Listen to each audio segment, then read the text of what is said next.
So thank you all for coming. And I've had such a lovely day that the first thing I did was go get a glass of beer. So I'm really looking forward to this evening's talk, and I hope you are too. My name is Ann Kennedy. I'm on the board of Tales of Cape Cod. I do have to go through some, the usual stuff. Like next week, we're going to have Vincent Miles, who will talk about the fierce competition that existed between Britain and America in the early days of steam-powered ocean liners, noting the role of 3 Cape Codders, one of whom suffered a Titanic-like disaster. Now, I know you normally, if you looked in our brochure, you would note that we had Ben Shattuck for next week, and Vincent graciously agreed to switch with Ben because Ben had a previous commitment. So he will join us August 26th, and Vincent had to accelerate his talk so that he would be better ready for next week. And so we appreciate you, Vincent. So tonight I need to thank our baker, Mary Jo Rubin, who's responsible for those very cute cupcakes that you will encounter when you go into the refreshment room at their baseball replica cupcakes. And they taste as good as they look. So I also need to thank this evening's sponsors, Jim Fitzgerald, Lynn and Steve Hesslinger, and Charles McMillan. Thank you.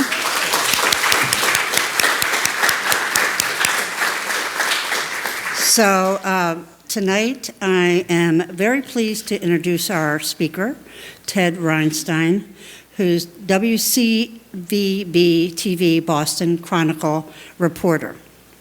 He is also a contributor to that station's political roundtable and sits on the station's editorial board. Might be interesting in these times. He lives west of Boston. Everybody lives west of Barnstable, but he lives west of Boston with his wife and 2 daughters. He is also the author of New England Notebook and Wicked Pissed. Tonight, he will tell us a little about the battle, largely in the shadows, of the unsung heroes and true pioneers who battled the color barrier and forged a path for the likes of Jackie Robinson. May I introduce Mr. Reinstein?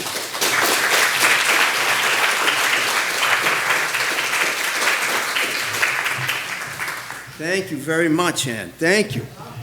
First of all, I just want to say the drive down here was worth it just for those little baseball cupcakes, okay? It's like outstanding.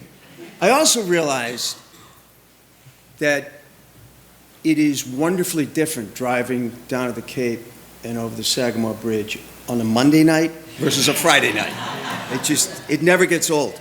So thank you very much for coming out and joining me tonight. As Ann said, I'm going to be talking to you about my last book, Before Brooklyn, and especially in a building like this, especially in an area like this, I know that I am not the only one here who appreciates history, needless to say.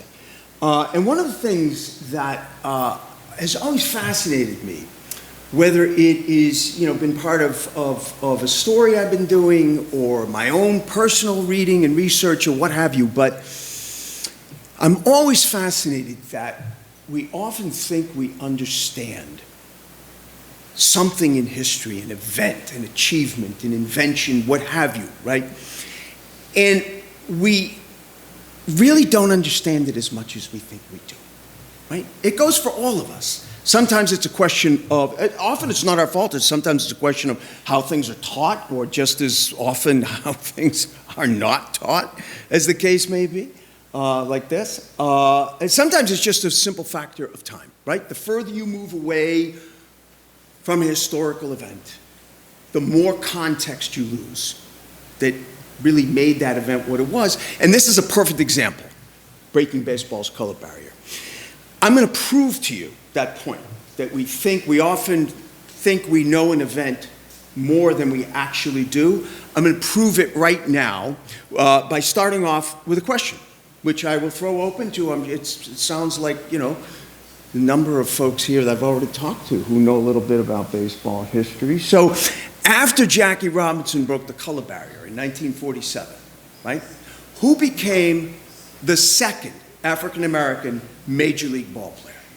Anybody hazard a guess? Pumpsy Green. Pumpsy Green? Good guess. Anyone else? Buck Leonard. Buck Leonard? Good guess. Larry Doby's a great guess, getting warmer. Anyone else? All good guesses. All good guesses. All wrong. No. It's no. You people mentioning Buck Leonard, who was a tremendous Negro leaguer. I mean, that's you know your baseball. But the point is, it's a bit of a trick question, but it proves the point. Because after Jackie Robinson broke the color barrier in 1947, the second black Major League ball player was Jackie Robinson. Because here's the thing, and it sounds blasphemous to say, but the truth is, Jackie Robinson did not do the thing you think he did. Jackie Robinson did not integrate Major League Baseball. Jackie Robinson reintegrated Major League Baseball. Major League Baseball had been integrated more than 60 years before Brooklyn. And it was done by someone who you probably have never heard of. Moses Fleetwood Walker. So, there you go. An epical event, really the first major civil rights victory of the 20th century, and we're missing the person who actually predated it and set the stage for it and really paved the way for Jackie Robinson to do that, because Moses Fleetwood Walker is essentially unknown. And yet, he did what Jackie Robinson did more than 60 years earlier. So it tells us that we not only don't fully understand breaking the color barrier, we also don't fully understand that baseball in its infancy, in the decade or two after the Civil War, was something of an outlier. Because actually, it was integrated, never by more than one player or two on a professional team, but nonetheless, it looked a little bit more like America. I mean, there were no women, there were no Asian Americans, but, it looked a little more like America, meaning it wasn't 100% white, right? So, as it begins to grow across America and all over the country in those first 2 decades after the Civil War, you have pioneering players like Bud Fowler, who we'll talk more about, really one of the most exciting young pioneering black professional ball players. Frank Grant, who I always like to point out as the first black professional ball player from Massachusetts, from the Berkshires. And most famous of all, the Walker brothers. Moses Fleetwood right here, his younger brother Weldy right here. In 1881, they were briefly teammates on the Oberlin, Ohio college baseball team. And Moses Fleetwood Walker, as much as this phrase is overused, was a transformational player, person, more importantly. Partly player, partly person, transformational on both counts. This is a young black man who is born at a time when slavery still existed, who is born to parents who themselves were born into slavery, and he becomes the first black Major League ball player. That's the personal, the player part. He only became the first Major League ball player because his talent was such that it couldn't be ignored by white Major League teams. Couldn't be ignored. He transformed an entire position. Right? The position of catcher. So before Walker, the position of catcher was considered the least skilled player position on the team. It was where you would stick the player who was the worst player on your team. No, because they only had one job. Just keep the damn ball from rolling off the field. That's all you got to do. You don't have to run. You don't have to hit. You don't have to know anything about the sport. You don't have to throw. Just squat down and keep the damn ball on. All they had to do. Well, he blew that up. He was an exceptional athlete. Fast, agile, And more importantly, in terms of baseball, what we would call today a five-tool player, meaning that he could play every single one of the facets of baseball. He could run, he could hit with power, he could throw, he could field his position. Again, so good that a major league team, the Toledo Blue Stockings, a National League major league team at that time, had to sign him. Too good to ignore. This guy's going to win ball games. So they signed him. They got plenty of blowback, you can imagine, but they signed him. And that was like the feel-good event of 1884. Because you had this young man who was born into slavery, and now, look at the date. It's barely 20 years since the end of the Civil War. Barely 20 years from the Emancipation Proclamation, right? And now you have a young black man who is about to join the national pastime. Don't forget, the Civil War was only 20 years ago, okay? 9/11 was 20 years ago. Does that seem ancient? No. And the Civil War felt like yesterday to people in the 1880s.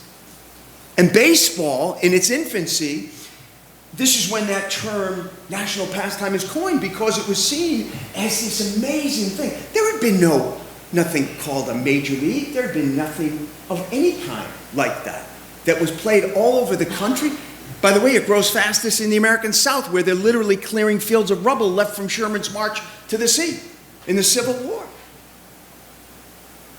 And baseball was seen as this wonderful new thing that would help bind up a nation, like a salve for the nation. And here's a young black man who is now barely 20 years from the end of the Civil War to become the first major league player. Now, I say it was the feel-good story of 1884, and it was, and that's how it was reported by the mainstream media, but not everybody was thrilled about it, needless to say. Because baseball, remember, was an outlier. This establishes it as an outlier. How many other integrated institutions of the size of Major League Baseball do you think there were in 1887? Can you name a black Supreme Court justice from 1887? Right? So they were an outlier. And a lot of people weren't happy about it, and some of them played Major League Baseball. And one of them in particular was this guy who is kind of a villain of the story, at least in its early chapter. Cap Anson was, to give the man his due, Cap Anson was the first bona fide superstar of Major League Baseball. He was. You think of the slugger of any era you choose, Williams, Willie Mays, Hank Aaron, Ted Witt, doesn't matter. That was Hank Aaron. That was Hank Aaron. He was the dashing, slugging captain, first baseman of the vaunted Chicago Cubs. Chicago Cubs themselves were the marquee team of early baseball. Chicago Cubs were the team that people travel and train all night to go see. To see the Cubs and to see their dashing captain hit a home run. All part of his record. Also part of his record, but not on his plaque in Cooperstown, Cap Anson was an unrepentant, vicious racist bully. And apparently, he had an uncommonly, quote, uncommonly foul mouth. I've always been fascinated by that. I tried to drill down and find out, what does uncommonly foul mean? I've been, in a few locker rooms with brothers, it's like, what is uncommonly foul? Right? But he did not like the fact that his Chicago Cubs were opening up the 1884 season against the team that was fielding a black ball player. I use air quotes because Cap Anson never used that word. He only used the words which, of course, we would never utter. So he didn't like the fact that his Cubs were opening up the season against a team that was fielding a black ball player. And so he played the game under protest, and following the game, he sent a letter to the owners of Major League Baseball, and he threatened that going forward, the Cubs would no longer take the field against any team that fielded a black ball player. Well, the owners had to take a threat like this pretty seriously, especially considering where it was coming from, right? This is the superstar that puts fannies in the seats all over the country. This is the vaunted team that everybody wants to see. So they did what chief executives generally do when they are faced with a difficult question. They tried to kick it down the road for a few years. Yeah, it worked as it usually works for a little while. And then by 1887, Cap Anson threatened that going forward that season, that's it. Cubs are not playing against any team that puts a black ball player on the field. So the owners finally met in the summer, July, actually this month. In 1887, they met in Buffalo, New York, and they folded. They folded to the bullies' threats. It was a decision that was as remarkable in terms of it being significant, historic, as it was gutless. There is no transcript of who sat in on that meeting. We don't even know if all the owners were there. We only know that a majority, according to the only note that was taken, a majority of those present and voting in the room voted for a color barrier. No one ever took a single question from a single member of the press, and that was it. That was it. The color barrier was now a reality. It was voted that going forward, no black ball players would be offered a major or minor league contract. Those who were playing under existing contracts like Moses Fleetwood Walker would be allowed to play them out, and there would be no more.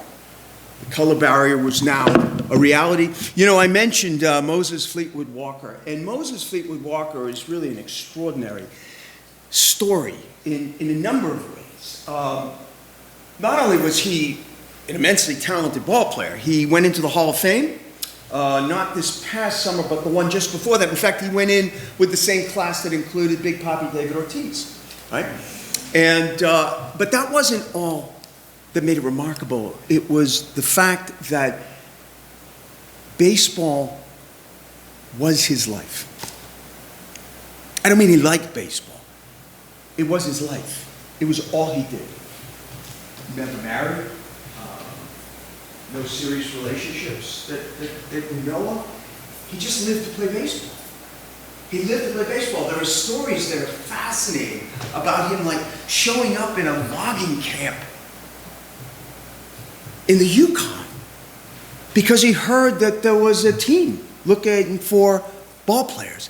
And at that point, which was after the color barrier was a real thing, he was desperately looking for a place he could play baseball. He would often say that I play year-round, 365 days, including Easter and Christmas, but most teams don't play on Easter and Christmas. So there were 2 days that we know of anyway, that he didn't play baseball. He played otherwise all year round. You might wonder how would he play up here in the north during the winter? Well, he wouldn't, because he'd play up here all summer, and then he would slowly make his way down south, right? By fall here, he'd probably be making his way down to Florida. By full-on winter here, he'd be playing in Cuba, and then on to South America, where dead-on winter, he'd be playing in summer in South America. Then he would repeat that and come back up in the hemisphere as the seasons changed. And now with the color barrier, he couldn't do that. He died of a blood disorder in 1913 in Frankfurt, New York. I was just at his gravesite recently, actually. He was only 55 years old.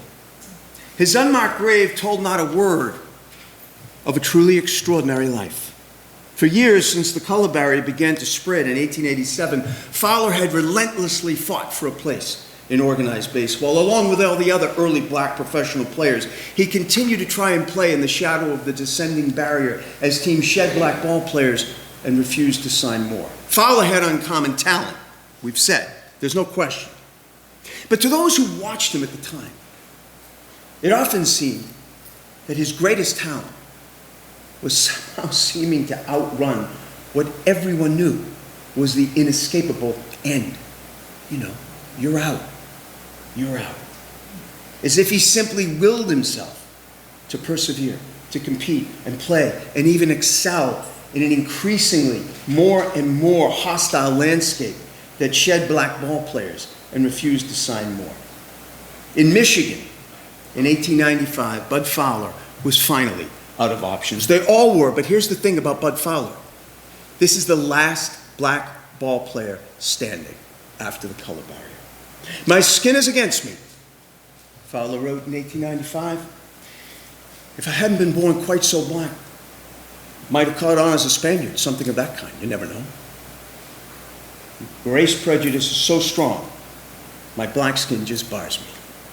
I'm out. Now, as the 20th century unfolded, it barred them all. The color barrier was complete. It would take another 50 years of fierce Fowler-like will and determination to break through again. So, now we're into the 1890s, okay? So, we're going to cover 50 years right now in about 35 minutes. Anybody in a bigger hurry than that? I'll have you out by breakfast. So 1890s, color barrier becomes a reality in 1887, right?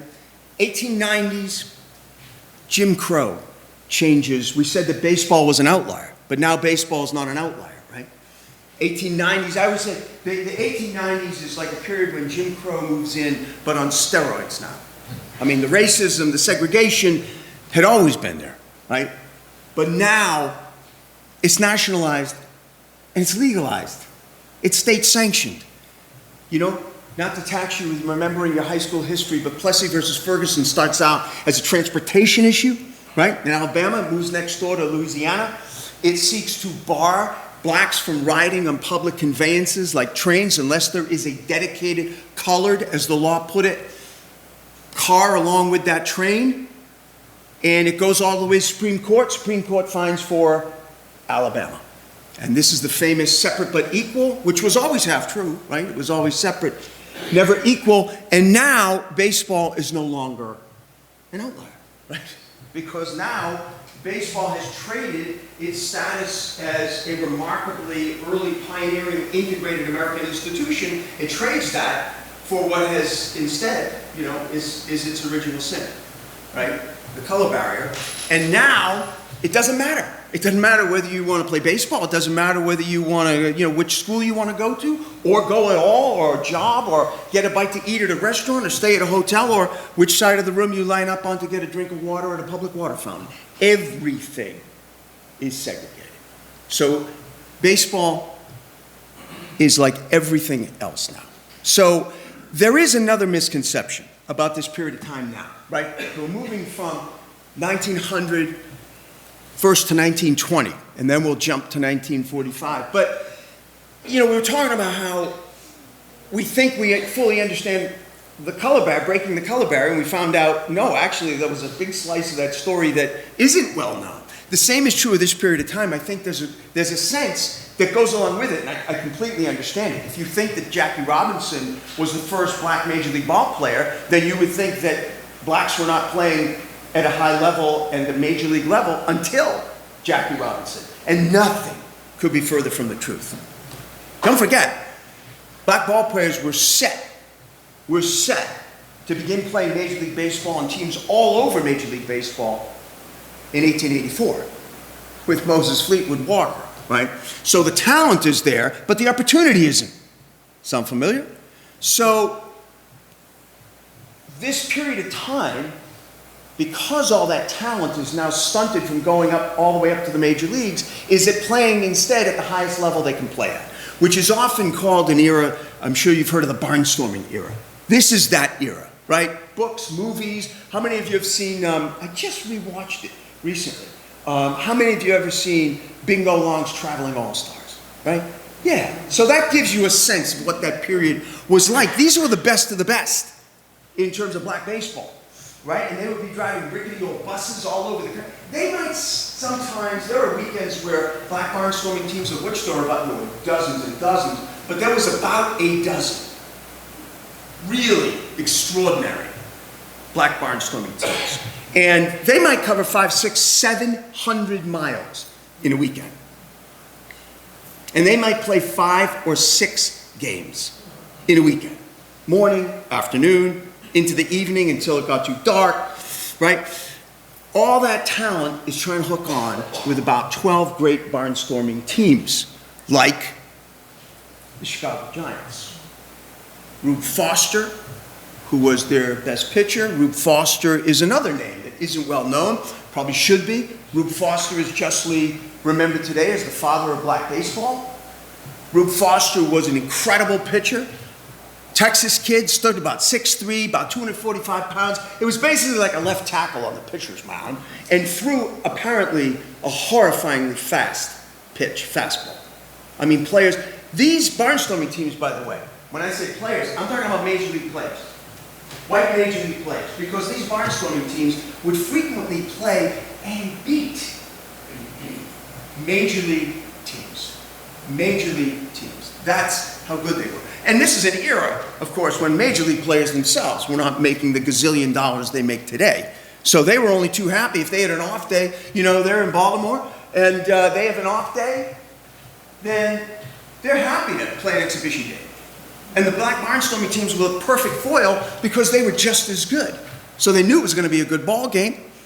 My favorite story of a white major league team playing one of these black barnstorming teams, in this case, the Chicago Giants, I think, I want to say 1903, don't quote me, but the Chicago Redlegs, as the Reds were then known, they had an entire weekend. I don't know what accounted for that. It might have been early in the season when they wouldn't play necessarily 3 games in a row because of the weather. But they had a whole weekend. They played 3 games. The Reds played 3 games against the Chicago Giants. They lost all 3 games. And Rube Foster pitched and won 2 complete games. One of them was 13 innings. If he lives to be 170, you will never see Chris Sale do that. I don't care what he's doing in Atlanta, but you'll never see him do that. But so that's how good they were. And he was constantly being given, you talk about a backhanded compliment, he was constantly being told by people like Walter Johnson, Cy Young, legends who he played against. They would often say to him, and I quote, in this case, Walter Johnson, "It's too bad," he said, "it's too bad, Mr. Foster, that you were born colored," he said, and I'm quoting, "because if you weren't, you could play on any major league team you wanted to." But he couldn't. But he did realize something.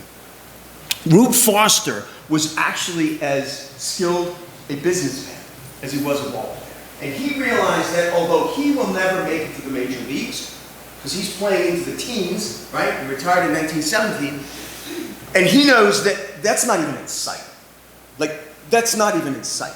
But he understood something that was very prophetic, really, very wise. He understood that this isn't going to work. This is not going to get black ball players back to the major leagues if we're playing out in the hinterlands, if we're playing entirely in the shadows, and no one knows who the hell we are.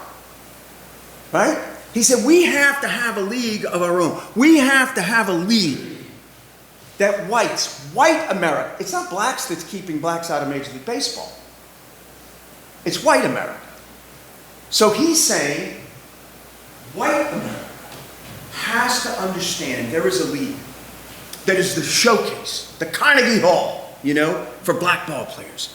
And then they'll be able to say, well, if this guy's the star of, let's say, a Negro League, must be pretty good. And that's what he founded.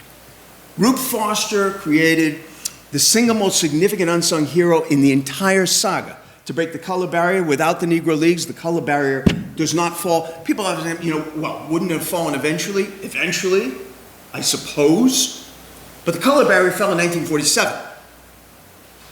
In 1947, if you were black, you still couldn't get a cup of coffee at a lunch counter in Montgomery. Okay, so the color barrier wasn't going to fall in 1947 without the Negro Leagues, which produced Jackie Robinson, right? Would it have fallen eventually? I think maybe it would have fallen in the late 1960s as part of the broader civil rights progress, but not before. So the Negro Leagues were essential to ultimately breaking the color barrier, and Rube Foster succeeds in creating it. You're looking at the founding class of the Negro Leagues. This is Kansas City, Missouri in 1940. Here is Rube Foster right here, the proud papa. And I want to draw your attention, though, to this guy right here. This guy right here, J.L. Wilkinson. Fascinating figure. J.L. Wilkinson. J.L. Wilkinson is the owner of one of the 3 most legendary Negro League teams, right? The Kansas City Monarchs. And J.L. Wilkinson is also the only white owner in the history of the Negro Leagues. Now, I don't mention that to paint him as some sort of racial peculiarity. I mention that because obviously we're talking about Jackie Robinson breaking the color barrier, and spoiler alert, he is going to make a triumphant appearance by the end of this talk. And there is a straight line, 25 years out, straight shot between this day and the creation of the Negro Leagues and Jackie Robinson breaking the color barrier, because Jackie Robinson is signed to a minor league contract coming from the Negro Leagues and the team owned by J.L. Wilkinson in 1945. So the Negro Leagues are born and the Negro Leagues take off. Remember we were saying that there was all this great talent, but there were very, very few teams for black ball players to hook up with. Just those dozen or so really good barnstorming teams. And now suddenly, it's like a fire hose, right? That's uncrimped. And now all this talent has many, many teams to sign up with, right? So great ball players. Pops Lloyd, really the first bona fide great black home run hitter. Judy Johnson, one of the most colorful black ball players, any ball player, white or black, in baseball history. Decade or so later, Oscar Charleston, probably one of the 3, 4, 5 greatest fielders, shortstop in baseball history. And my personal favorite, mostly because he has the best nickname in baseball history, Cool Papa Bell. Cool Papa Bell, who most historians do agree now is very likely the fastest human being to have ever played baseball. So the Negro Leagues are born, the Negro Leagues take off. They go from the founding class of 14 teams to 23, to 26, to 32, to 34. They're all over the country now. They're able to separate into a Negro National League, a Negro American League. They're able to have the first of 2 Negro League World Series, and it looks like the sky will be the limit for the growth of the Negro Leagues. And it might have been. It might have been, if instead the sky hadn't fallen in. Because what is the first decade? The Negro League's first decade is the 1920s. What does the 1920s end in? The Great Depression. Right. The Great Depression. You know, you talk about having a fuller sense of the context of a historical event. Look, everybody's familiar with the Great Depression, and I'm sure everyone in this room knows somebody, you know, whether it was a parent, grandparent, great-grandparent, some relative that lived through the Great Depression. My own late dad was 10, 11 years old in the first worst years of the Great Depression, 30, 31, 32. We sometimes forget, for instance, that the unemployment rate in America during the Great Depression was 25%. 25% were out of work. We've had unemployment in this country within the last 10 years functionally at one point under 1% about 9.5 years ago, and even now it's barely 3% and sliding under, right? So 25%. And in minority communities, flip that entirely. In some minority communities, Denver, Detroit, Philadelphia, 75%. 70 to 75%. Only a quarter working. More than 30,000 businesses going under every year during the first worst years of the Great Depression, including the Negro Leagues, gone, up in smoke, with one exception, as we'll see in a moment, gone. Now, you might wonder how many major league teams survived during the Great Depression, right? Because every single one of the then 16 major league teams was in and of itself a thriving American business, right? Subject to the same financial cataclysm that these other 30,000 businesses that are going under were. So how many major league teams do you think went under during the Great Depression? 0. You are right. 0. You are right. Now, the major league teams, the reason why it's 0 is that the major league teams, unlike the Negro League teams, every single one of the then 16 major league teams was owned by, I use the word incredibly because that sums it up. Really, beyond the imagination of most people at that time, the amount of money that people like Phil Wrigley, who owned the Chicago Cubs, had. And they were insulated. Now, every single one of those first founding members of the Negro Leagues, every single one of those men, those 14 men, those 14 African-American men, every one of them was a successful businessman. But not on the scale of Phil Wrigley. They didn't have the means. Oftentimes, they were able to have secured loans to create their Negro League team. Do you think the loans came from white-owned banks? No. They came from black-owned banks. Do you know how many black-owned banks went under during the first 3 years of the Great Depression? More than 75%. So there goes that credit, there goes that team. But the major league teams survive because of that cushion of wealth. I want to give you a sense of just how much wealth the 16 major league team owners had. So, Tom Yawkey, the late Tom Yawkey, right? Longtime owner of the Boston Red Sox. You are looking at the pauper of Major League Baseball owners. And mind you, young Tom Yawkey, when he was 25 years old, came into nearly $30 million. It's a lot of money. It's a lot of money today, right? You can imagine then. And when he was 30, he came into another nearly 30 million and the rest of his trust fund. So he bought the Boston Red Sox. But I mentioned Phil Wrigley. I guarantee everyone in this room has used Mr. Wrigley's product at one time or another. Okay? So in St. Louis, Cardinals were owned by Gussie Busch. He was brewing a little beer for himself. Out in St. Louis, on the East Coast, the Yankees were owned by Colonel Jake Rupert, who was brewing what beer? Oh, I love being with an older crowd. They know this stuff. So I mentioned there was one, so they were insulated, Negro Leagues were not, but I mentioned there was one exception. And we are back to our extraordinary friend J.L. Wilkinson of the Kansas City Monarchs. J.L. Wilkinson, what fascinates me about J.L. is that he was a person before his time. Before his time. And there was nothing about his upbringing that would prepare people for how progressive he was. This is the 1930s.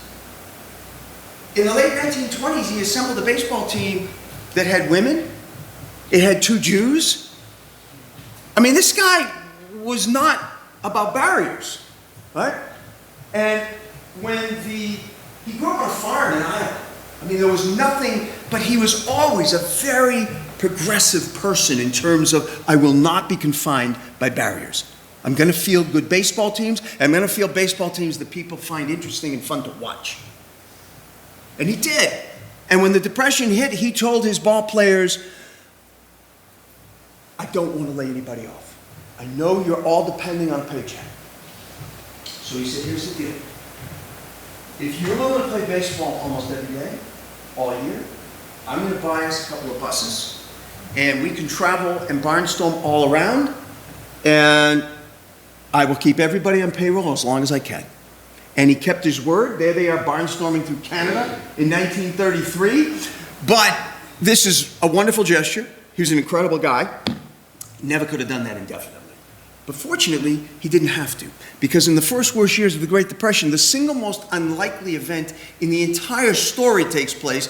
The Negro Leagues come back to life. Now that's sort of implausible enough on its own because things are not coming back to life during the Great Depression. Things are going off to die, including millions of people, right? But the Negro Leagues come back to life. And look where they come back to life. Ground zero for unemployment in America. Pittsburgh, PA. Highest unemployment rate in the entire country. And they come back to life on top of all that, thanks to these 2 guys, who, while it looks like they might have a few things in common, you know, successful African-American businessmen in Pittsburgh, they both, like sports, they both like cigars, hated each other's guts. Lifelong mortal enemies, but the only thing they ever cooperated on, in fact, the only time it's known that they sat in the same room was to take a meeting about bringing the Negro Leagues back in Pittsburgh, which they did. Cumberland Posey Jr., interesting story in his own right. His dad was a pioneering black figure in Pittsburgh. He was the first black certified civil engineer in Pittsburgh. Did very well, started 2 or 3 thriving businesses, built a big mansion for his family in the Hill District, the black section of Pittsburgh. And I'm sure he had hoped that his young son, Cum Posey Jr., would follow him into the family business. But Cum Posey Jr. was a sports fanatic. First basketball, which was a relatively new sport, and baseball. Fortunately, baseball, for this story, won out. In the late 1920s, right, he's approached by a group of people who are trying to save a legendary black ball club in Pittsburgh, that if nobody buys the team, they're going to disappear, right? They're going to disappear. The Homestead Grays. Homestead is a section of Pittsburgh, and the Homestead Grays, they were a very well-known team then because of what he did they are now legendary. Legendary. And in some cases, you can make the case that they were the greatest baseball team that ever existed because for one single season, they were. Because in 1931, Composey, who, there was no way to prepare people. There's no way anybody would have known what Composey Jr.'s skill was as a manager in terms of inspiring young ball players. He'd never done it. He coached, he played, but apparently he had this skill, and obviously it worked, because in 1931, first year he was managing the team, the Homestead Grays had the greatest single season in the history of baseball. Let me put 143 wins in context, two ways, in the context of that day and in the context of today. So in terms of that day, at that time, right, 1931, Major League Baseball didn't play the 162 games they play today. They played 154. They won 143. You don't go undefeated in a regular baseball season. It's never happened. It will never happen. It basically can't happen, right? They almost did. And in the context of the present day, there are two Major League teams today, including one that plays barely 90 minutes north of here, who last year, all of their wins together, two teams cumulatively did not total 143. They won 143. Now his archenemy, Gus Greenlee, archenemy that he was, promptly tried to outdo him, and he almost did. Completely different story. So the Gus, the Composey Jr., it's like this, great story of this kid growing up there. Blow that up. Gus Greenlee, very tough growing up in Pittsburgh. One of 6 brothers, run to the litter, constantly getting into fights, thrown out of school, right? Goes off, enlists in the Army, World War I, goes off to fight. He's actually wounded in the Battle of Verdun in France. He's decorated. Comes home. Now it's both Prohibition and the Great Depression. Great. Which means you can't even get a drink to drown your sorrows. Right? So he needs a job. He needs a job. He puts some scratch together and he's able to buy a rickety old cab. He's going to drive a cab. Guy comes up to him one day and says, "Hey, pal, how'd you like to make a little extra money?" He says, "What do you got?" He says, "Well, I represent one of the great breweries of Pittsburgh. It was the Latrobe Brewing Company." Anybody ever had a Rolling Rock? Right. So they, like most breweries, they were still brewing. That didn't stop them, As long as you had some money to bribe the police, then you were able to keep the liquor coming. And they needed somebody to run their bootleg liquor around the city. So he starts doing that. He starts making a ton of money on the side. Another guy comes up to him one time. He says, "Hey, pal, you want to make some money?" He says, "What do you got?" He said, "Well, I represent most of the major bookies in Pittsburgh. And we're wondering if you want to run the bets around, the numbers on the games and the fights." And so he does that. He starts making so much money. So at one point, while he's doing this, he realizes if I cut out the middlemen, I can keep all of this. So he does. I don't mean he cut them out, but he's doing it all by himself. At one point, during the first worst years of the Great Depression, Gus Greenlee is making $12,500, wait for it, a week. A week. So he doesn't even know what to do with his money. He doesn't know what to do. He builds a ballpark. He builds an entire state-of-the-art ballpark with lights, which no one had done. He doesn't have a baseball team. He builds a state-of-the-art jazz club. He builds a state-of-the-art jazz club, okay? He doesn't have anybody to play in the jazz club, right? But all these things would come. It's the perfect, truthful example. If you build it, they will come. He is like long before, right? He's making that come true. So he builds a ballpark, but he needs a ball. And then somebody comes up to him, just like they did his archenemy. It's like his prayers were answered. And they said, "You want to buy a ball club because this ball club's going?" I said, "Yeah, well, whatever it is." Boom. He's laying out cash to buy a ball club. And the Pittsburgh Crawfords are born. Crawford Avenue is where the jazz club was. So, smart guy, right? He's cross-promoting both his jazz club and the baseball team. And a year after his archenemy wins 143 games, Gus Green, these Pittsburgh Crawfords go out and win almost 100 games. Yeah. And he did that by doing the same thing that he had done throughout most of his professional life. He stole it. No, when I say stole, he poached the best players from his archenemy's team. But they both did that. They both did that back and forth all throughout the season. They poached each other's best players. But in this case, he not only poached two of the best players from his archenemy's team, he poached two of the best players who have ever played the sport of baseball. And the two of them would do more than any other player in the Negro Leagues to change the perception that whites had of black baseball in America. One of them was a promising young pitcher, lanky kid, by the name of Satchel Paige. The other was his catcher, a young slugger named Josh Gibson. Like I said, it's impossible to overstate. In fact, the book is about unsung heroes. I always say Paige and Gibson are the only two sung heroes in the book. There's nothing unsung about either one of them. Satchel Paige, bigger than life.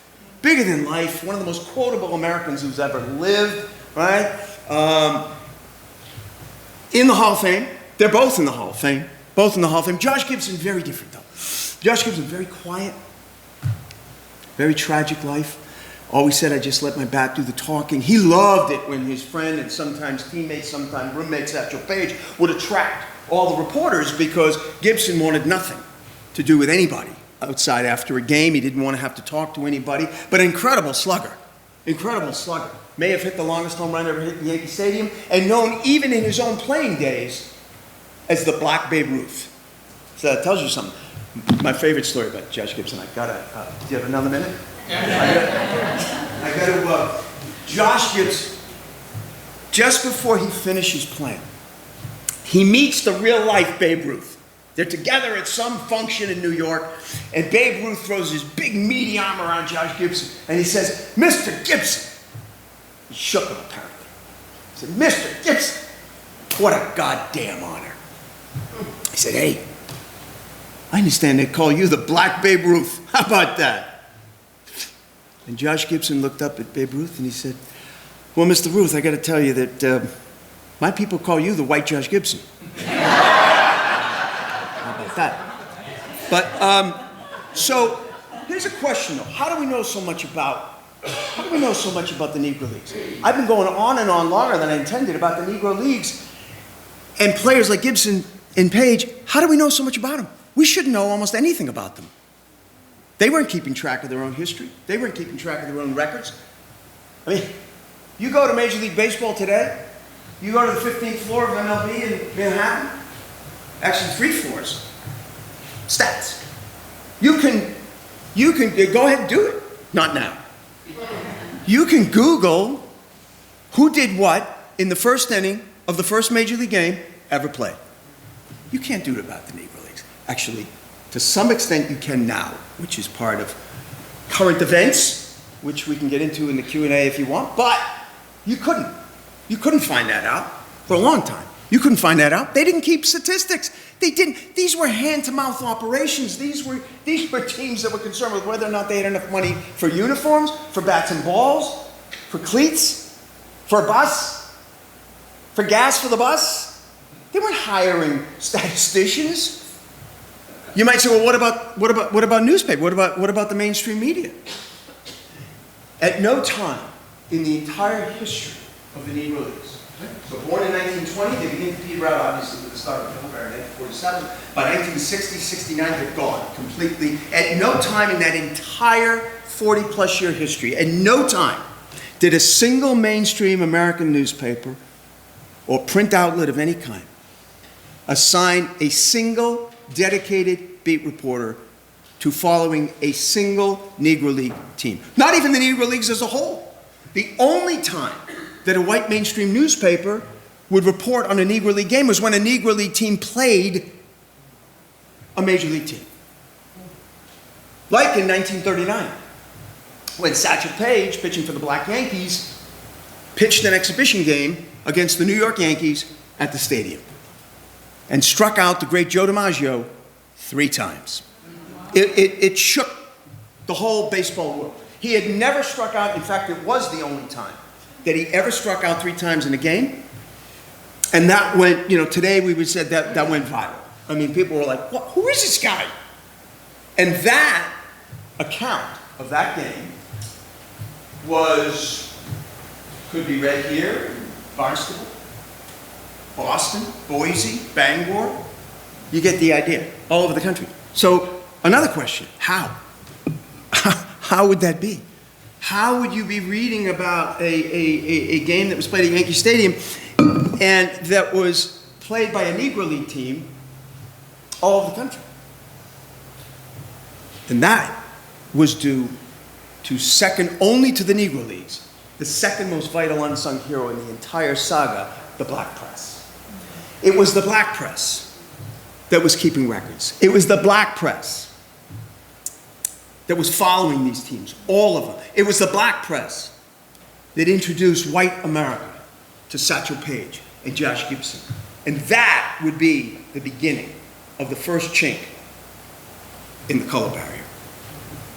That game was reported out. I mean, the black press, these pioneering publishers, in their own way, as pioneering as anybody in the Negro Leagues. People like Robert Lee Vann, pioneering owner and publisher of the Pittsburgh Courier, greatest distribution of any black newspaper in American history, slightly more so only than Robert Sengstack Abbott's equally legendary Chicago Defender, and they hired pioneering sports writers, people like Wendell Smith, Sam Lacey, who were given really an order from their publisher to do something that today in journalism, you would say, whoa, right? So there is supposed to be a firewall between the reportorial side of reporting the news and the editorial side, right? Which is where you'd find an opinion, right? The only time they were told to break that wall was when they were reporting on the Negro Leagues. When they were reporting on the Negro Leagues, they were told by their publishers to make sure that people understood, especially white America, that in a game like that in 1939, because Robert Lee Vann of the Courier, he understood full well. As soon as that game was over, late afternoon, he understood full well that all of New York, every Yankee fan will be saying, how do we get this guy? Can you imagine this guy in pinstripes? And he made sure they reminded readers, you can have him tomorrow morning. But there's a little thing called the color barrier. And by the way, he told Wendell Smith, don't you forget that you can't write for the New York Times either. So they reported out that story, and that story is read all over the country, including here on the Cape, I'm sure. So the question then is, how? How were they getting that story out all over the country? The Boston Globe did not have national distribution until the early 1960s. This is the 1930s. How are they possibly getting a black newspaper? And the black newspapers, just like the Negro League teams they reported on, were hand-to-mouth operations. These were operations that it was all they could do to meet deadline. 5 minutes, just 5 minutes a week, and hit the dozen or so newsstands just in the black neighborhood. White Pittsburgh wasn't concerned with the Pittsburgh Courier. And still, it was a challenge to do that 5 nights a week. So how in the hell were they getting their paper distributed nationally? The single most unlikely hero, ally, unsung hero, in the whole saga, the Pullman Porters. You know what the Pullman Porters were. The Pullman Porters were the face of overnight train travel during the golden age of rail, right? In the 20s, 30s, 40s, 50s, and it started to peter out. But the Pullman Porters were the face of overnight train travel, right? You'd go and take an overnight train trip. Pullman Porter would meet you at the tracks, take your bags, show you to your seats. Later they might show you to your seat in the dining car. Later they might turn down your covers and your berth. This guy's keeping track of who needs a wake-up call. Well, actually it'd be a wake-up knock in that day, but what did they have to do with baseball? The Pullman Porters were servants on wheels. That's not my description. That's from the mission statement of George Mortimer Pullman, who created the Pullman Porters. That's what they were. So what did they have to do with baseball? So those pioneering newspaper publishers, they understood something. they understood that in the Pullman Porters, right, there is an extraordinary potential ally if we can find a way to have them join us, because they realized these are black men who are traveling, crisscrossing every corner of the country, every day, all throughout the year. Listen, whites or blacks, nobody's traveling a lot across the country in the early 1930s, except if you have money. But these guys were. And they were able to recruit them to the cause. Now, any single one of them would have been fired on the spot. Had they ever been caught? No one ever was. They didn't need every single Pullman porter. They only needed one or two on a run in whatever direction they were going. But they were able to do that. So you wonder, how did that work? So the porters also provisioned the train, right? They worked the kitchen, took care of the food. So let's say you have a train that's going to leave South Station, Boston, that's going to make a run down the eastern seaboard, okay? So they're starting out in Boston. You might have, so they have to take care of the bread. They might have a deal with a bakery in Mattapan, Forest Hills, Roxbury, Dorchester, what have you. The little bakery truck would roll up. At that time, you could roll right out onto the platform. Had a little platform in back, poured 4 or 5 5-foot tall wicker baskets full of bread. Underneath the bread, the black newspapers from Boston. Train takes off. Let's say first stop is Penn Station. They offload Boston's black newspapers. They onload the Amsterdam News, New York's black newspaper of record at that time. They do the same thing in Baltimore, the same thing in Philly, the same thing all the way down through Chattanooga, all the way to Miami. And in this way, in 1939, that story is being read. You've got a New York Times executive who was vacationing in LA. He was on a trip to LA. Hears about the game. His wife calls him up. She said, "You're not going to believe what happened at the stadium today." So he runs out first thing in the morning, runs down Hollywood Boulevard. He's looking for a newsstand that has the paper. He can't find the Times. He keeps seeing this black newspaper, the Pittsburgh Courier. He calls New York. He says, "What the hell is going on here?" Well, the Pullman Porters is what was going on. So now we're up to 1940, which means we are less than 10 minutes and 5 years from the end of our talk. And again, spoiler alert, Jackie Robinson will break the color barrier before we're done. But how is that going to happen? In 1940, baseball is no closer to dropping the color barrier than it had been in 1920, which is mostly on account of this guy who was baseball's first commissioner in 1920. And now it's 1940. You talk about job security. Kennesaw Mountain Landis won't even discuss it. Won't even discuss the color barrier. Often called stubborn, belligerent, grouchy, or ornery, is the quote I settled on, largely because I trusted the source. It was his wife. So he will not. So what happens? Well, first of all, Kennesaw Mountain Landis will die shortly. May he rest in peace. And his successor, a former Kentucky governor named Happy Chandler, will at least talk about the color barrier, but that's all it amounted to. There was no real plan. There was no real incentive for Major League Baseball to drop the color barrier. So what happens? So the 1930s, for the second successive decade, right, end in a worldwide cataclysm, the Second World War, right? And this guy, Lester Rodney, is the next unsung hero who is really responsible in a very big way for how the color barrier will ultimately fall, because Lester Rodney will frame the argument that will be used, that will really strike the nation as an argument that could not be supported any longer, for having the color barrier. There's nothing about Lester Rodney that would have, made people think this was a ally in the battle to break the color barrier. Not because he liked the color barrier, he hated it. He just didn't look the part. New York wasn't the place. It hadn't been before Lester Rodney. New York had not been a focus in the battle to break the color barrier. But now it is because of him, right? And he just doesn't look the part. I mean, he's in New York. He is white. He's a communist. He's Jewish. Hey, nobody's perfect. Okay? But he is a great sports writer. And he will work for anybody. So his first job happens to be the only one that he could find, which was the American Communist Party's daily newspaper, the Daily Worker. In the late 1930s, they started a sports section, believe it or not. Believe it or not. And he gets a job. He gets a job, right? And he is also a student of history, right?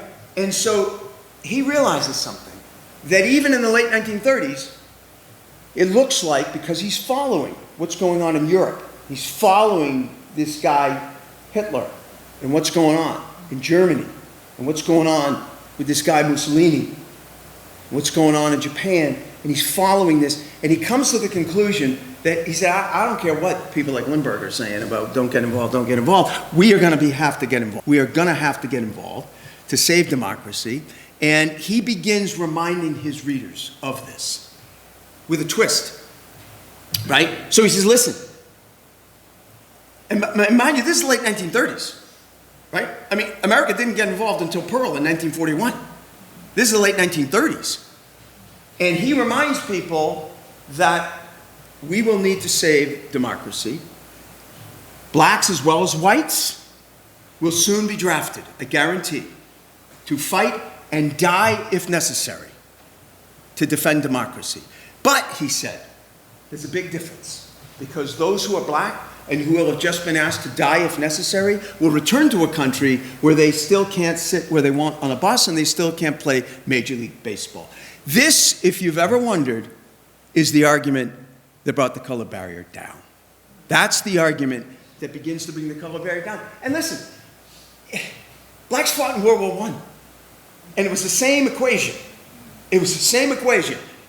And many of them died in World War I, and they still couldn't play Major League Baseball, right? So it wasn't somehow less obscene in World War II. It's just that, thankfully, we progress, right? I mean, it's not the only time that's ever happened. I always say, you know, as an analog in our day, you know, you look to something like marriage equality. There just comes a time when the argument just ultimately sags of its own inferior weight. And that's it. And that's what starts to happen. His argument is picked up by others. It's picked up by those black newspapers. It's picked up by the Pittsburgh Courier, who start the double victory campaign, because that was an agonizing decision. If you were a young black man or woman being asked to go off and fight and die, and you know that you're going to come home and still be a second-class citizen, do I want to? I would. I would wonder. So the double victory campaign was meant to help rationalize that decision, because double victory stood for, yes, fight. Go defeat Hitler, victory 1. Come home, defeat Jim Crow, victory 2. And that handkerchief right there was worn in the bomber jacket sleeves of all of the Tuskegee Airmen, one of the most celebrated all-black units in World War II. But it is another all-black unit in World War II that's going to take us to the end of the story right now from the turret of a tank. The 761st was the first all-black armored unit in American military history. They set records for consecutive days at the front. They were one of the first units to cross over into Germany, one of the first units to liberate a death camp, Buchenwald. But what makes it part of this story, they were also led by a young lieutenant named Jack Roosevelt Robinson. So Jackie Robinson got his lieutenant stripes at Fort Kearny in Kansas in 1940. By 1941, he's transferred to Fort Hood in Texas to help take command of the 761st, the original Fighting Black Panthers. And he cannot wait to lead the 761st into combat against the Nazis. Didn't get there. Unfortunately, right before the 761st shipped out, Jackie Robinson flunked his final physical. An old knee injury. He'd been an All-American halfback at UCLA. An old knee injury flared up, not cleared for combat.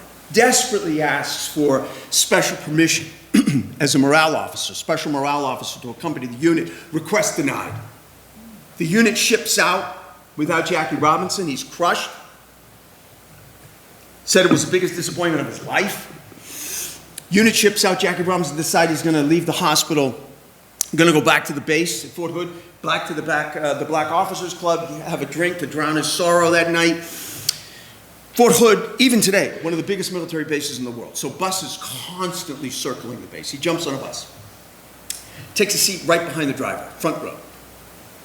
Now, at this time, even on American military bases, never mind, Montgomery, Alabama, or anywhere else, that blacks were expected to move to the back of the bus when it began to fill up with white passengers. And of course, that happened. And as white passengers began to come onto the bus, Jackie Robinson was asked by the driver to move to the back of the bus, and Jackie Robinson said no. Now, Jackie Robinson knew something that night that the driver probably didn't know. He testified later that he didn't know. It doesn't matter. But Jackie Robinson knew that 48 hours earlier, President Roosevelt had signed an executive order that prohibited segregation on military transport within American military bases. He knew he was okay to sit wherever he wanted. Driver didn't know, didn't care. Robinson refuses. Driver pulls over to a sentry post. 2 MPs get on the bus. They arrest Jackie Robinson. He's court-martialed, handcuffed, insubordination. How many of you know that Jackie Robinson was once court-martialed? No one. That's true of the overwhelming majority of people, and there's a good reason. In fact, follow my tortured logic. If you were someone, anyone, who knew that Jackie Robinson had been court-martialed, and you said to me, did you know Jackie Robinson had once been court-martialed? My response would be, who the hell's Jackie Robinson? He would be unknown. A complete historical footnote. Branch Rickey could never have signed him had he been dishonorably discharged from the Army. But he beat the court-martial. And he's honorably discharged. He retires from the Army. Now he needs a job. So somebody tells him about, remember our friend J.L. Wilkinson, who's the owner of what team? Oh, you were doing so well. You knew about the Depression. Thank you. The Kansas City Monarchs. And so he gets in touch with him because somebody tells him that the owner of the Kansas City Monarchs is looking for some of his best players. Cool Papa Bell. Some of his best players are still in theater in Europe. So he writes him a letter. He says, I'd love to have a tryout with your team, Mr. Wilkinson, if you can give me a tryout. So Wilkinson doesn't write back. He calls him up. I would have given anything to have been in on this phone call. You can read most of the transcript in Jackie Robinson's autobiography. But he says, he answers the phone. He says, oh, this is Jackie Robinson. And he says, I know who you are. He says, okay. I'm wondering if I might be able to have a tryout with the Monarchs this year because I played baseball in college and I've been working out. And Wilkinson stops and says, no, you can't have a tryout. Robinson said it felt like the phone, he wasn't sure if the phone had gone dead. He said it felt like 5 minutes, it may have been a minute, I don't know, but Wilkinson says, would you like to know why you can't have a tryout, Mr. Robinson? He said, yeah, I would. He said, because instead, I'm giving you a job. Get yourself to Houston, where we're just finishing up spring training, and you're going to be my starting second baseman for the Monarchs. I will see you there. And he hung up the phone. Well, Jackie Robinson got himself to Houston. Now, nobody knew that Jackie Robinson had once been court-martialed. How many of you know that less than 3 weeks from the time this picture was taken of Jackie Robinson in Kansas City, Missouri on opening day in 1945, how many of you know that 3 weeks later he would not be with the team? He would be on the field at Fenway Park trying out for the Boston Red Sox. because at the same time that Jackie Robinson is starting the season with the Monarchs in Boston, this man is desperately trying to get Jackie Robinson a tryout. He doesn't know Jackie Robinson. He's trying to act on, in his own way, with what he can do, Lester Rodney's effort to help break the color barrier. Lester Rodney is almost a tragic figure. In some ways, in the book, I go into great detail because he always fascinated me. I knew about, my dad had told me about Izzy Muchnick when I was growing up.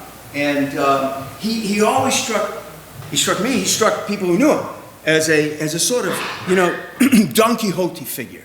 He was tilting at windmills, right? He was always trying, to go off on these moral quests. And he had some standing for it. He was a brilliant young lawyer, Harvard Law. Could have worked for any of the, what they used to call I don't know if it's still the white shoe Boston law firms, Palmer and Dodge and Hale and Beebe and Schmickey and Schmucky. But he wouldn't change his name. He wouldn't change his name, so he started his own law firm, and he's determined to see if there's something he can do to help force the Red Sox to just have a tryout. Not offer jobs, just a tryout. And finally, he finds the way he might be able to do it. Remember the old blue laws, right? Well, that was a blue law that was still in the books in 1945, and it prohibited Major League Baseball, I think professional baseball, from being played on a Sunday in Boston without the unanimous vote of the Boston City Council. Izzy Muchnick sat on the Boston City Council. He was the second Jewish Boston City Councilor. He began to become the first Jewish chairman of the Boston School Committee. He lived by something that in Judaism is called tikkun olam, which means literally repair the world. And he thought that breaking the color barrier would be an act of repairing the world a little bit. And so he now knew, I got some leverage. I got some juice. So he wrote a letter to the brain trust of the Boston Red Sox. There they are. There's owner Yawkey. There's player manager Joe Cronin, and there is general manager Eddie Collins, himself a former Hall of Famer, and he wrote the letter to Eddie Collins, and he asked Mr. Collins, he said, Mr. Collins, given the fact that there are many deserving Negro, as he wrote, ball players who have just been fighting for our country in Europe and are now returning home, would you consider having a tryout? Not a job, just a tryout for some select, highly skilled ball players. And Eddie Collins wrote back, very charming, loquacious Southern guy, and he said, my esteemed counselor, this is not going to yes, right? He says, I certainly sympathize with your request. He said, but it might interest you to know that in my entire tenure with the Boston Red Sox, we have not had a single colored, as he wrote, ball player inquire about employment with the Boston Red Sox. We can only include there's no interest. Yours truly, Eddie Collins. So Izzy Muchnick was a bulldog. Izzy Muchnick played golf for Harvard hockey, no mask. He was a bulldog. He understood when he was taking a load of incoming, what. So he waited. He waited a little bit. And then with perfect courtroom timing, he waited a little more, and he waited until it was 1 week to the day of that vote in the Boston City Council. And he sent a cablegram this time, faster, to Eddie Collins. And he said, Mr. Collins, it appears you have no interest in entertaining my sincere request, and therefore this cable should serve to inform you that when the vote on Sunday baseball is held in the City Council chambers Wednesday next, I will be withholding my vote. I don't know what the actual time duration was between the time that Eddie Collins opened up that cable and he appeared in his boss, Tom Yawkey's office. I have a strong sense it was well under 5 minutes, and he was running. Because that would have been a financial cataclysm. 1945, pre-TV, baseball was 100% ticket revenue. Furthermore, on Sundays in 1945, every single Major League Baseball team plays 2 games. The Red Sox would have been denied 50% of their Sunday revenue. Unthinkable. So they send them a cable back, they say, fine. They literally said, fine. Fine. You can have your tryout. His tryout, like he's trying now. You can have your tryout. 3 players. That's it. 3 players, no press. Any press, the deal's off. Have them at Gate D, Fenway Park, April 12th, 1945, 11 a.m., yours truly. Now, Izzy Muchnick knew a lot about Boston bylaws. He didn't know a lot about black baseball. So he consulted with our friend Wendell Smith from the Pittsburgh Courier, and he asked him if he could hand select 3 qualified black ball players for a tryout with the Red Sox, major leagues. And he did. He picked 3 players, one of whom was a promising young infielder in Kansas City named Jackie Robinson. And they all trooped to Boston, and they were all prepared to try out on the morning of April 12, 1945. Didn't happen. History intervened. On April 12, 1945, Franklin Delano Roosevelt died. In America, shut down. 24 hours later, it began to open back up. 48 hours later, it's pretty much all back to normal, except at the executive offices of the Boston Red Sox, where they appear to be in the throes of inconsolable grief or something. No, they were not. They were trying to run out the clock, and they almost made it. All they had to do was one more day.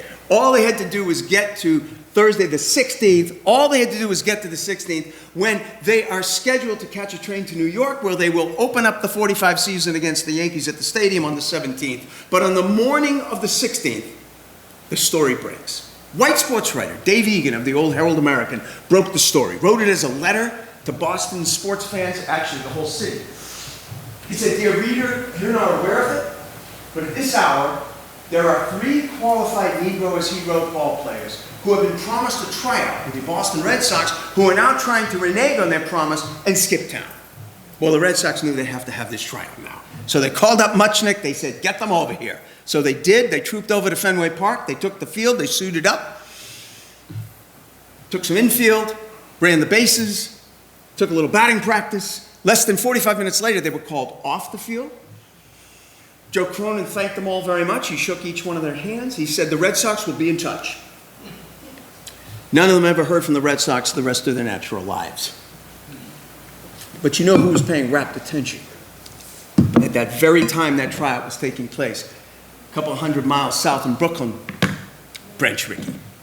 Branch Rickey, who loathed Tom Yawkey, by the way, was getting reports out of Boston that Tom Yawkey, of all people, was trying out 3 black ball players, one of whom was Jackie Robinson, who Branch Rickey and the Dodgers already had a secret plan, unbeknownst to Robinson, to sign him at the end of that Negro League season. So he goes ballistic.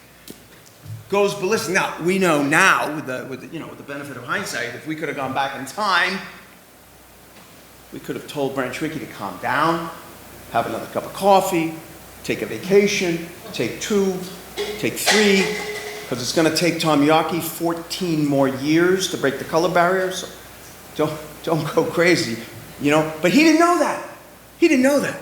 So as soon as that Negro season ended in September 1945, Jackie Robinson was called to Brooklyn, where he was signed to a contract with the Dodgers' top minor league team at that time, the Montreal Royals. 2 years later, of course, wearing number 42, as he strode out to his position at first base, history was made. Amid the din of cheering fans, of broadcasters announcing history, and of exploding flashbulbs capturing it, there were also 2 inaudible sounds at Ebbets Field that day. Of a wall falling, and of a cheering that couldn't be heard with the ear, only with the heart. It rose from those not present physically, but spiritually. Those who could not be seen, but were there just the same. Moses Fleetwood Walker didn't live to see it. And by the time he died, broken, bitter, alcoholic, buried in debt, he couldn't even imagine it. He was there. Bud Fowler, a man who we talked about, traveled literally the entire hemisphere just to play baseball. Now, he was in Brooklyn. The Pullman Porters, some of whom that very morning were traveling within view of Ebbets Field on their way north, west, south, they were there. And the African American veterans of the war just ended, and indeed those who gave their lives, they were there. On this momentous day, a ball game was played before a crowd both present and cheering, and another crowd silent and unseen. They watched the game, and they watched the terrible wrong being finally righted. To be sure, even as a black ball player bounded onto an otherwise all-white field, racism was still alive and well in Brooklyn and clear on across America. So many of the barriers remained in place. Sadly, many still are. But on this day, some of the hurt and the humiliation were salved. On this day, hope and faith that had long seemed to have run out seemed to be miraculously redeemed. On this day, the long arc of the moral universe seemed to bend improbably toward Brooklyn, touching down on the dirt and the grass of a creaky old ballpark where the familiar white lines would no longer bar a black ball player.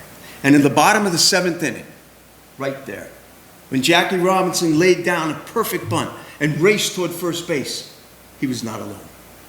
That invisible crowd was right there, running right alongside, willing him on.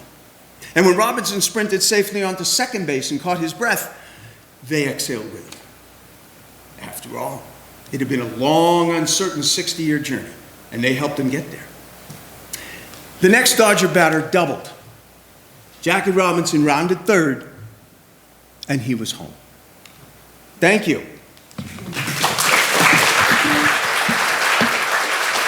you. Thank you. Thank you. Thank you very much. So, if anybody has a quick question or two, I said I'd get you home before breakfast. We might be pushing it. No. But if anybody has a quick question, I'm happy to take one or two. Yes, ma'am. My father grew up in Somerville. His dad owned a grocery store, and he had a big truck. And he drove the black team around to various states to... Is that right? Yes. I don't know anything more, but you didn't mention a black baseball team in Boston. Because there wasn't one. There wasn't the Negro team. There was some professional black teams. They came and went. There was nobody that hung around for more than 3.5, 4 years, and there was never a Negro team in Boston. Really? Yeah, Huh. yeah. In fact, there was more black baseball being played in Nashua, New Hampshire than in Boston. Did Nashville Go figure. have a team? No, but Nashua, New Hampshire's Holman Stadium, which is great. Anybody ever been? Holman Stadium was very conspicuous for hosting black ball clubs. Either using it for maybe driving up in Hampshire, Maine. So if your dad, yeah, he may have driven people up to Holman Stadium for sure. Yeah. Yeah. Wow, that's a great. Do you have any photographs from that? No. No? Oh. Yes, ma'am. Who attended the barnstorming team games? Oh, that's a great question. Who attended the barnstorming team games? That's a great question.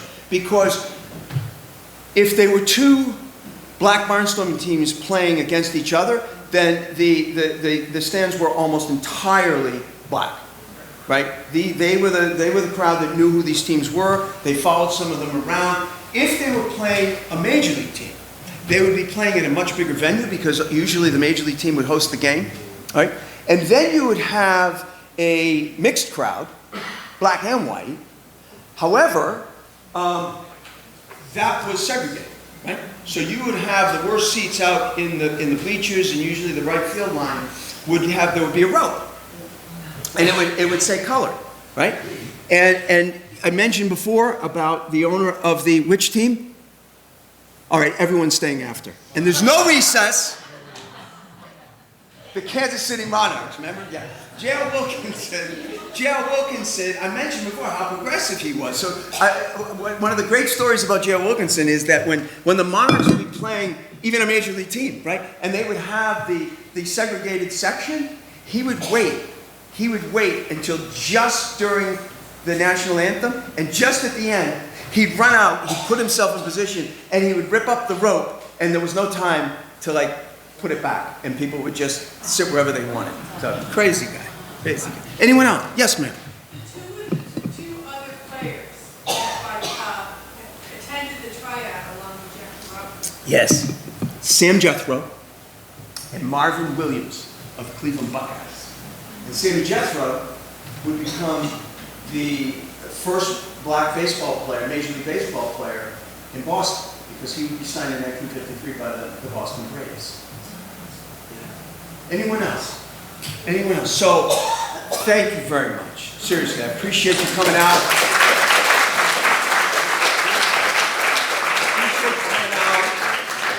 I expect to have even less traffic on my way home. I appreciate you coming out. I do have, if you permit me 30 seconds of shameless self-promotion, I do have quite a few of my books here tonight. Obviously, I have Before Brooklyn.